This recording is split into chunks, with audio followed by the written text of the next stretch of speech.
Hey guys, so in this video, I'm going to be going over my top 5 cryptocurrency picks for this month. I've done all the research for you guys, and this is a list of cryptocurrencies that I think are going to have amazing growth. Now, make sure to watch it all the way through to get my full analysis of each cryptocurrency. I'm going to go over a lot of key features and numbers related to the cryptocurrency and my thoughts on each of their futures. Also, I wanted to just say there's going to be a ton of comments down below that are going to try to solicit you to message them on WhatsApp or text them.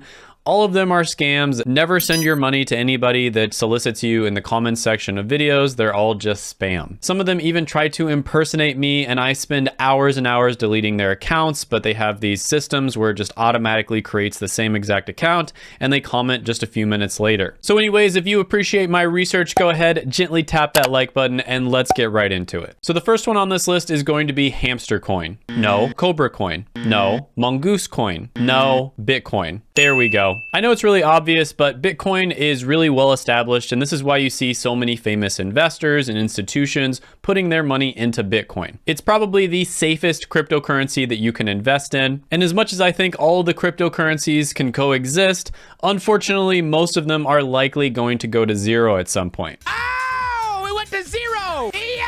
But yeah, not going to spend too much of my time on Bitcoin. It should be a part of every serious crypto investor's portfolio. Now, Bitcoin recently crashed to around $36,000. It was up to $63,000 at the end of 2021, and then it crashed all the way down to $36,000. So it could crash even further. That's totally possible.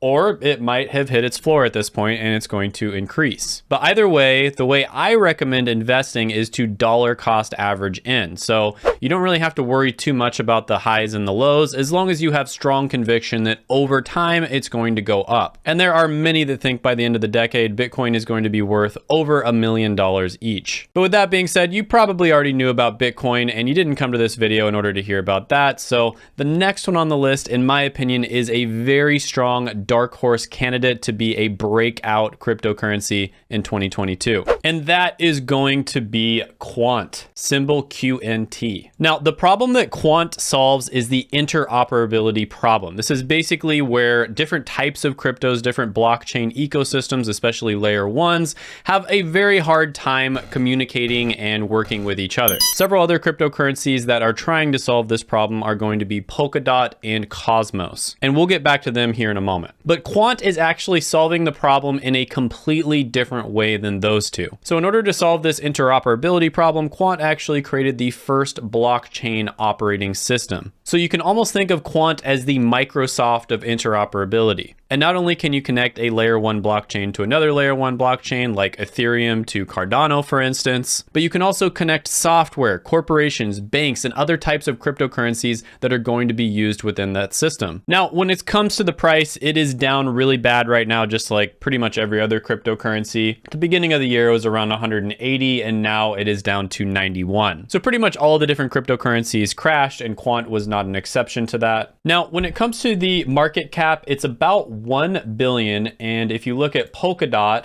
it's 17 billion. And if you look at Cosmos, its other competitor, it's 8 billion. So there is a ton of room for growth here. Now, in my opinion, one of the biggest reasons why Quant hasn't broken out yet, because it's just a fantastic technology, is because the marketing sucks. So when I click on project info here, there is no information, for instance, about their team. Whereas when I click on project info for Cosmos, their team's right there. You know, everything you'd want to see. Here's their investors.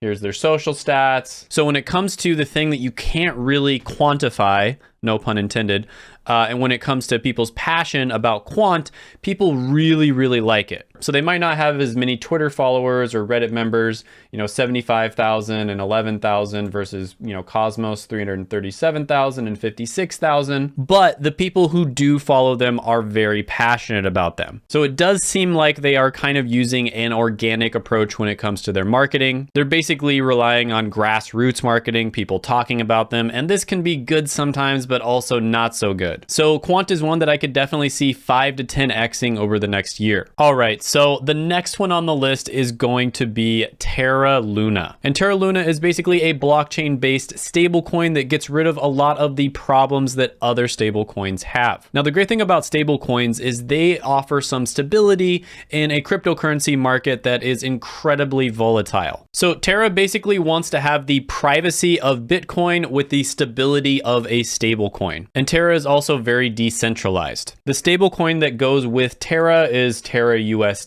and 1 Terra USD, of course, equals 1 United States dollar. Now, one thing you can do with Terra Luna is it is a layer 1, but it uses the Cosmos network in order to solve the interoperability issue. So it can actually interact with Ethereum as well as other cryptocurrencies like Solana. Now, another really cool thing you can do with Terra is the mirror protocol. And this is basically where you can invest in the stock market using cryptocurrency. So you can invest in Apple, Airbnb, Amazon, ARK Invest, Alibaba, all of these different types of stocks, you can invest in them using the mirror protocol. And so this is basically a way for you to invest in the stock market without having to go through a broker. Now, there's honestly a lot more amazing and cool stuff you can do with Terra, but just for the purposes of this video, to keep it short, I'm not going to go into all of that. But Terra saw a huge ramp up in 2020 and 2021. And now it crashed down to about $52. And that was after getting all the way up to around $99. So it's totally possible that it keeps crashing because every other cryptocurrency is crashing.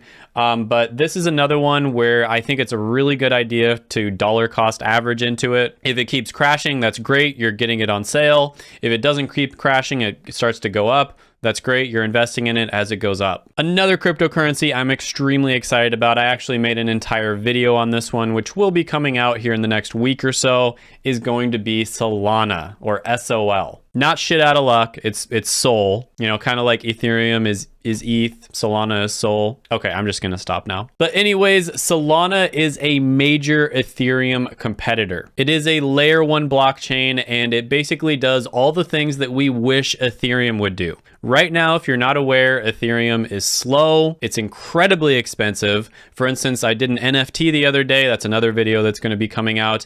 And it cost me over $50 just to post the NFT on a website. The gas fees are absolutely ridiculous. Ethereum has been saying for the last 5 years that they are going to solve this problem. And so far, it's just gotten worse. There's been a few things that have been done with layer 2 technologies, for instance, that have lowered the fees somewhat, but it really is still pretty bad. And Ethereum is moving at an absolute snail's pace. And this is really unfortunate for them because I think they are allowing competitors to come in and take up a tremendous amount of their market share. And in my opinion, the best competitor that I have seen is Solana. Now, again, can't go too far into the details here because that would take a very long time to explain. I have an entire video where I'm explaining everything about, well, everything that you need to know anyways about Solana. But basically what you should know is it's super fast, it's super efficient, it's really cheap as well. And one of the ways it's able to accomplish this is what's known as proof of history, right? So Bitcoin and Ethereum are proof of work. This is very slow, tedious, takes up a lot of energy, so it's not very eco-friendly. It's also very expensive. Other cryptocurrencies like Cardano and pretty much most cryptocurrencies these days are proof of stake. And proof of stake is a huge upgrade from proof of work. But one step beyond that, in my opinion, is proof of history. Proof of history is even better. Now, Solana was one of the biggest gainers in 2021. They went all the way from about $2 up to $250 or so. And now they have crashed all the way down to about $87. So in my opinion, this is going to be a pretty good time to buy in. But as with all of the other ones, I recommend that you dollar cost average. And by the way, if you want to buy any of these in this video, I do have links down in the description below that have special promotions where you will get free Bitcoin or free stocks, etc., depending on which one you want to use. And I only put companies down in the description that I personally use and I think are really good. So the easiest way to buy Bitcoin, for instance, would actually be buying it on Webull. You technically don't own it. Webull is the one who buys it for you, kind of like as a proxy, but that's probably the quickest way for you to get into the market if you want to. But if you want to actually own the cryptocurrency, I would recommend buying it with Coinbase, and you can, again, access my link down in the description below. Now, I know I just talked a little-ish on Ethereum, okay? But Ethereum is going to be the last one on the list. And in my opinion, I started this video out with kind of a boring cryptocurrency, and I'm going to end it with a boring one as well, because you know what? Ethereum is probably one of the safest cryptocurrency related investments that you should make. And Ethereum and Bitcoin, in my opinion, should be a significant amount of every cryptocurrency investor's portfolio. One of the main reasons why Ethereum has been having all of these problems is because they're so freaking popular. So many people use Ethereum. And right now they do have a significant amount of the market share. There's also tons of different cryptocurrencies that are layer 2 projects that are built on top of the Ethereum layer 1 blockchain. So with a lot of different types of technology companies, in order for you to overtake a company that already has a huge share of an ecosystem built around them, your product has to be 10 times better at least. It's the 10x rule in technology. And right now, I don't know if there is a blockchain that is 10 times better. The only one that comes close, in my opinion, is Solana. Now, Ethereum has been promising over the last few years that they're going to solve all their issues. You know, Ethereum 2.0 came out, partially at least, and next year, Ethereum 2.0 is going to roll more of their features out. And this apparently is going to solve a bunch of their issues. You've also got a bunch of layer 2 blockchains that are, you know, solving a lot of Ethereum's problems as well. So a big question over the next few years is, are these updates that are coming out going to actually solve Ethereum's issues? And if they do, that's great. Now, if they don't solve the problems, that's a big issue. And I really think that one of these competitors are going to overtake Ethereum. However, if they are able to solve the problem, I still think that it's an issue. And the reason for that is because they took so long to update it. And in a rapidly evolving and changing technology like cryptocurrency, you really can't take that long in order to fix problems. So even if Ethereum is able to fix all of their issues, I still think that a lot of these other layer 1 solutions are going to take a significant amount of the market share. And to be honest with you, I think the competition is a really good thing, because if Ethereum didn't have a competitor, there would be no incentive for them to solve all these issues. But with that being said, Ethereum is now down to $2,300 at the time of recording this video, and they were up over double that just a little bit ago. Just at the end of 2021, they got up to over 4,700. So I could honestly see Ethereum, you know, maybe 2 to 5xing in 2022. And that's not bad, especially considering that this is one of the safer cryptocurrencies. Now, again, any cryptocurrency that I recommended, you want to follow best practices, dollar cost average into them, diversify your portfolio, don't go all in on one of them, and only invest what you can afford to lose.